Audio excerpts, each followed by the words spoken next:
All right, UFC Fight Night 34. Malik, any notable fights for this fight?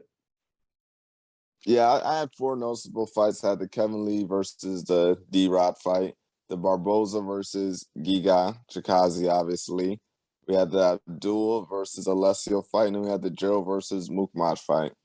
And All those are right. my four fights that I felt like really stood out on that card that we could break down. So, which one would you like to break down first? So I'm gonna set it off with the Abdul versus Alessio. My first this surprised me because I wasn't expecting that knockout. When the fights first started, I seen Alessio throw like a sharp leg kick, and the movement from both, I was expecting a competitive fight. So when that knockout came in like 5 seconds after, I was like, oh, it was awesome KO. Uh, yeah. So if the fight would have went a little bit longer, I believe that the fight would have been closer. Unfortunately, this is what Abdul is known to do. If you look at his earlier fights, I believe this fight was at 185. Previously, he fought at 170. And he actually has a very interesting background story. He spent, I believe, a year in prison or 2 years in prison for false rape allegations, Mm. which really stunted his UFC growth. It was at the peak of his career. I believe he was knocking everybody out within the first round. He had a crazy streak of knockouts, and he's a very interesting guy. Comes out of prison, and unfortunately, he can't seem to gain the traction because he's been out for a year and a half. Loses a couple fights at 170, bumps up to 185, and I think the weight cut isn't as difficult. Obviously, feels more natural. He looked fast. He looked sharp. He got Alessio out of there in seconds with that head kick. And one thing I did notice is Alessio dipped right into that head kick. So I don't know if he was trying to feint for a takedown or, I honestly don't know what he was trying to do. But unfortunately, Paid Abdul the price. capitalized Yeah, and got the job done. awesome KO. Next fight, we have Mahmoud Muradov versus Gerald Meerschaert. What was your thoughts on that right off the bat? Mahmoud, he's actually trained. I think he's up there with Floyd Mayweather, and he's part of the money team. I may be false, so No, I might I have heard to run that that Mayweather back. signed him. You right? Yep, Mayweather signed him. And it looked like Mayweather signed him. He came out strong. His boxing was looking sharp. His kicks were looking sharp. And he dropped Gerald, I want to say, 2 or 3 times in the first round. Gerald is really, really tough. And the rest did a good job of not stepping in too early. Gerald came back and was able to finish the fight. I think one thing that Mukma did was sort of burn his energy too fast trying to finish the fight when he could have played it a little bit cool. Gerald, on the other hand, he's a veteran. He's been in those deep competitive wars. He found a way to come back, which is very impressive because the chips were stacked against him. So yeah, I thought Mahmoud, especially in the first, I think he was very crisp and precise. I think his timing was excellent. I said he had a great start in the first half of the first. Then I said Gerald woke up and became a whole different fighter. I said he started landing huge shots and it changed the tides of the fight. I said the second right was a great display of striking. It was very technical. And I believe that Gerald was struggling with the takedown in the beginning of the fight. But when he started to incorporate his striking, he did an amazing job of taking him down and he finished it. Well done. I'd have to totally agree with that analyst. There you go.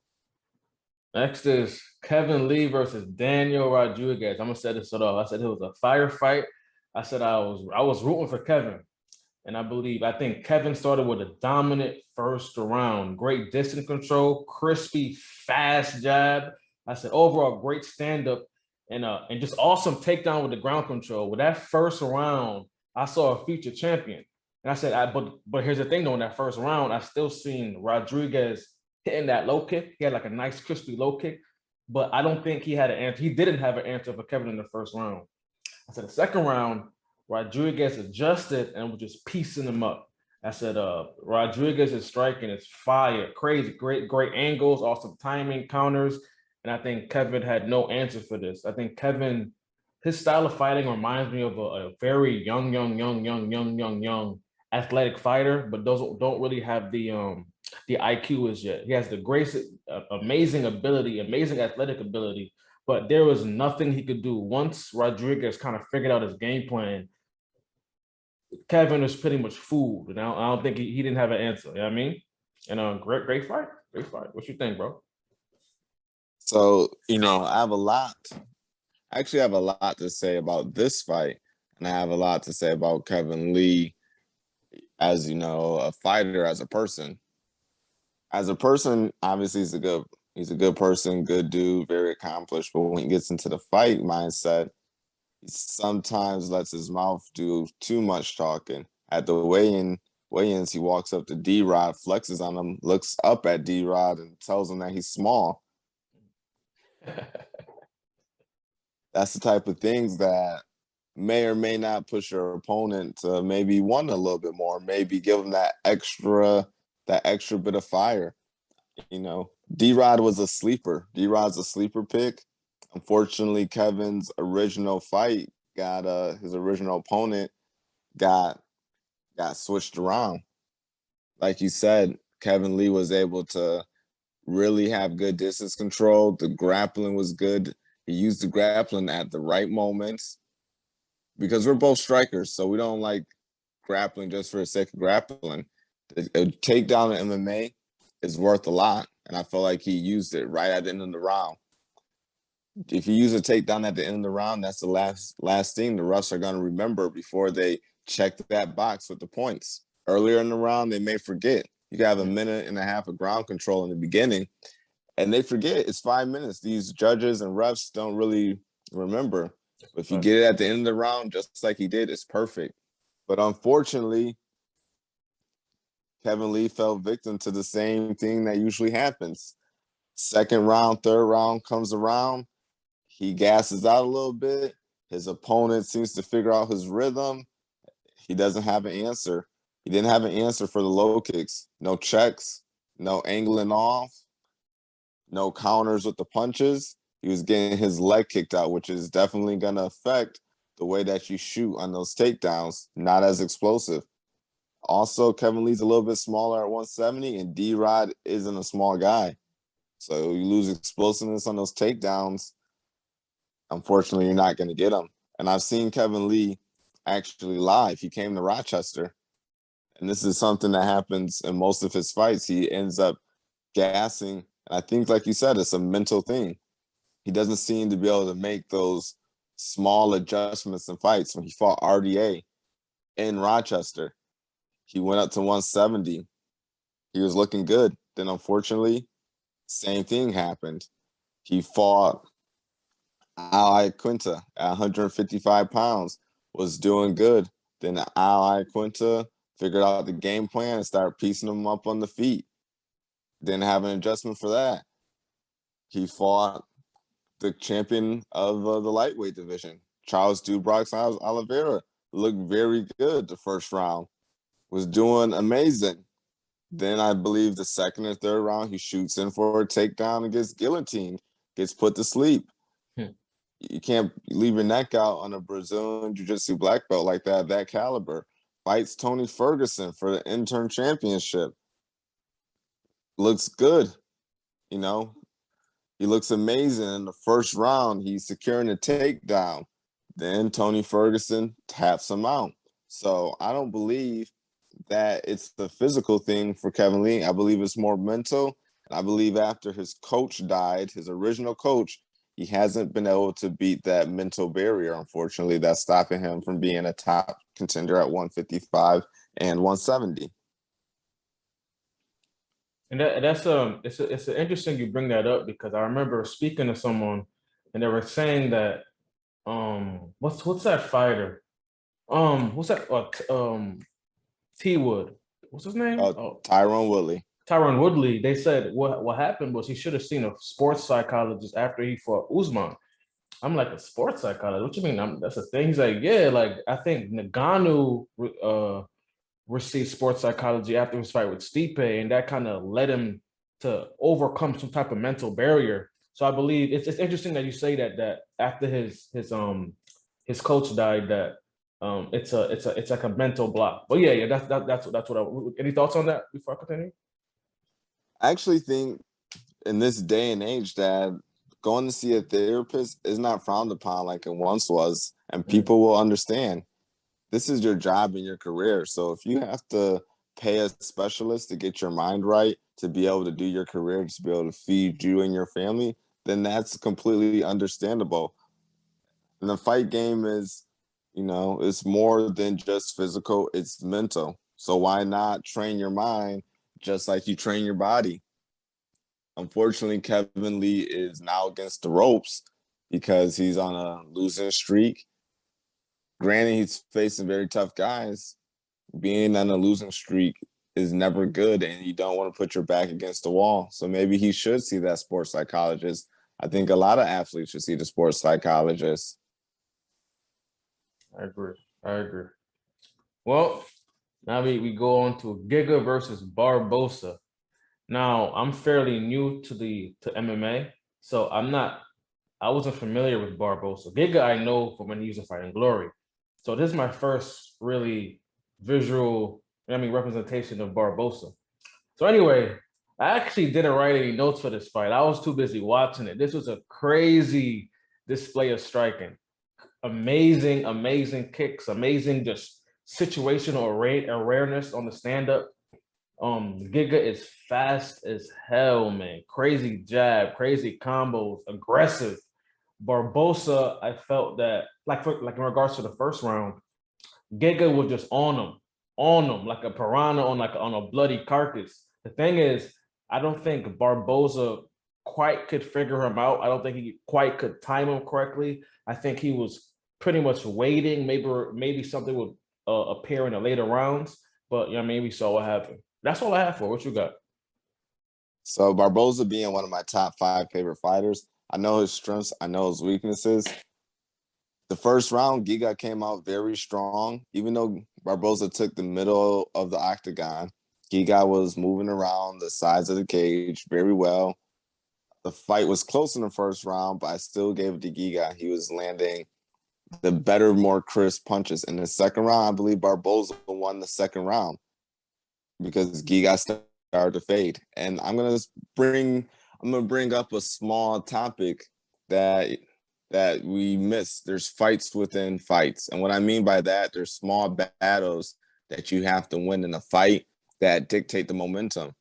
I think one of the small battles that dictated Giga winning was this battle right here. Will Giga's stamina and cardio last long enough for him to be able to back Barboza up? That was the fight within the fight. Because in the first 2 rounds and the beginning of the third, Barboza was backing Giga up the whole time. Even though Giga was still landing in the first round, Barboza was still backing him up. And in the second round, Giga was starting to slow down a little bit, and Barboza was gaining ground. But unfortunately, third round comes along, and you get a minute rest, and Giga gets to re-energize, get a little bit of cardio back, get a little bit of energy back, and it's just enough for him to land a shot to push Edson Barboza back. And once Edson Barboza starts going backwards, unfortunately, he's not as effective as when he's going forward, which is something I've seen in a lot of his fights. He's such an explosive fighter, working going forwards, that he doesn't put the time into going backwards. When he fought Justin Gaethje, he got knocked out for the first time going backwards. Justin Gaethje hit him with the same combination that Kamaru Usman hit Jorge Masvidal with, where they grab the front hand, then they parry it down and throw a punch. Granted that both Kamaru Usman and Justin Gaethje are products of Trevor Whitman, so that combination is going to be very popular. But going back to the same point that I was talking about, that's one example of Barboza not being able to fight going backwards.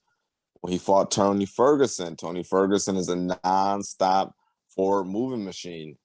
Barboza started getting tired, started getting pressured, got a little sloppy, went backwards a couple times and went to the ground, and Tony Ferguson finishes him off. he was fighting Dariush, and Dariush was backing him up. Dariush is actually partners with Giga, which is why Giga wanted this fight so bad. This is actually what I would have liked Barboza to do. Even though Dariush was backing Barboza up most of the fight, Barboza was able to set his feet and throw a nasty jump knee. And I was actually waiting for him to do the same thing on Giga. Unfortunately, he didn't. He got dropped once, went for a leg submission. Giga got out of it, got back up, got dropped again. Ref saw it was enough. Barboza loses his winning streak. Giga moves on and advance to the next guy. So Is Sugar? What is Sugar Sean? Is he bantamweight or featherweight? yeah, Sugar Sean is 135. Okay, I would love to see him in Giga Barbosa. I don't. Unfortunately, I don't see Sugar really on that caliber of fighter yet. Yeah. It's maybe fighting a fighter with good footwork, but I don't see him going well against a fighter with very explosive kicks right now. Yeah, I mean, in terms of just he's very arrogant. So I really want to see him against someone that's really wild, crazy with the hand, see how he holds up. That was my thought process. He would do it, but like he said, they got to Money. pay him more. Yeah. I would actually like to see money. Sugar. I would like to see Sugar versus Corey Sandhagen, but unfortunately, the gap is so big. You know, Sugar being at I believe number 12, Corey Sandhagen being ranked 5. I don't think it's gonna play out anytime soon. But they're both 5'10", 5'11" strikers for bantamweight with great footwork. Who doesn't want to see that fight? So who's realistically Sugar's next opponent? I don't know. Probably somebody between 10 and 5. I mean, not 10 and 5, 10 and 15. He got offered to fight Frankie Edgar, another one of my top 5 favorites. He declined the fight because it wasn't enough money. Frankie's actually he was actually the lightweight champion of the world, which is very impressive because Frankie Edgar walks around at 153 pounds. Lightweight champion is 155 pounds. So he's a guy who just started cutting weight. He fought at lightweight, got a belt there, fought at featherweight. Got 3, I think he got 2 title shots there. Unfortunately, he lost to Aldo